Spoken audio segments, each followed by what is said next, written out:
এটা হয়েছে, এটা এখনো আর কি আমরা জানি না, মাউসি থেকে এটা নোটিশ আসছে নাকি ছাত্রলীগ এবং জাকির স্যারকে আছে।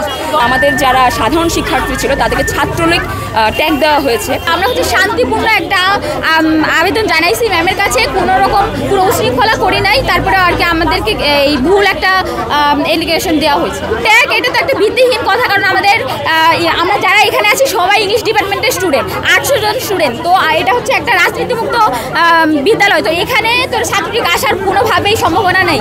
আর আমরা নিজেরা জুলাইয়ে ছিলাম, আমরা সবাই ছাত্রলীগের যারা ছিল সবাইকে এখান থেকে বিতাড়িত করছি, তো এখানে ছাত্রলীগ কীভাবে আসবে আপনারা বলো? এটা তো পুরাপুরি একটা ভিত্তিহীন কথা।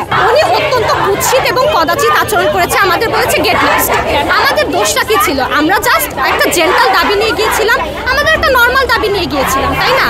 উনি আমাদের সাথে অত্যন্ত কুৎসিত আচরণ করেন এবং বলেন যে আমি এখানে 6 বছর চাকরি করে গিয়েছি, আমি জাকিরকে চিনি, উনি ওর টিউশনে পড়ানো স্টুডেন্টদের নিয়ে এর আগেও বদলি আটকানোর চেষ্টা করেছে।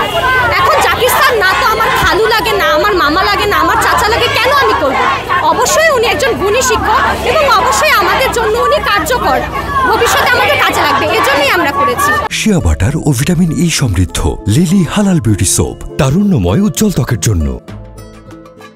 যেখানে জুলাই বিপ্লবের পর প্রত্যেকটা সরকারি প্রতিষ্ঠান সরকারিভাবে রাজনীতিমুক্ত ঘোষণা করা হয়েছে, আর এখানে আপনারা দেখতে পারেন আমাদের আন্দোলনে অনেক জুলাই বিপ্লবে অংশগ্রহণকারী সহযোদ্ধারাও রয়েছে। এইরকম একটা সিচুয়েশনে এসব জানার পরও উনি কোন সাহসে আমাদের বলতে পারেন যে আমরা ছাত্রলীগ, এরকম একটা ট্যাগ নিয়ে কিন্তু জুলাইয়ের বিপ্লব হয়ে গেছে। তারপরে এরকম মেন্টালিটি নিয়ে এত বড় একজন উচ্চ পর্যায়ের মানুষ আমাদের এটা একটা দিতে পারেন, সেটা কখনোই এক্সপেক্টেড ছিল। যেখানে জুলাই অভ্যুত্থানের সাথে আমরা সরাসরি যুক্ত ছিলাম, আমাদের এখানে অনেক স্টুডেন্ট আছেন যারা আসলে জুলাই অভ্যুত্থানে আহত হয়েছেন, গুলিবিদ্ধ হয়েছেন, আমরা সরাসরি সেখানে সংযুক্ত ছিলাম।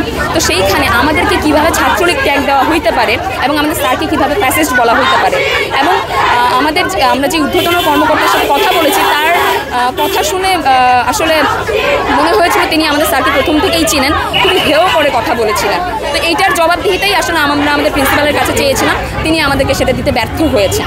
আমাদের স্যারের স্টে অর্ডারও আমরা চেয়েছিলাম, সেটা দিতেও তিনি ব্যর্থ হয়েছেন। সেই জন্যই আসলে এরকম পরিস্থিতি তৈরি হয়েছে। না হয় আমরা 5 দিন যাবৎ খুব সুন্দরভাবেই তার কাছে হচ্ছে যে দাবিটা তুলে ধরেছিলাম, কিন্তু যেহেতু মানেননি তার পরিপ্রেক্ষিতে আসলে এই অবস্থা তৈরি হয়েছে।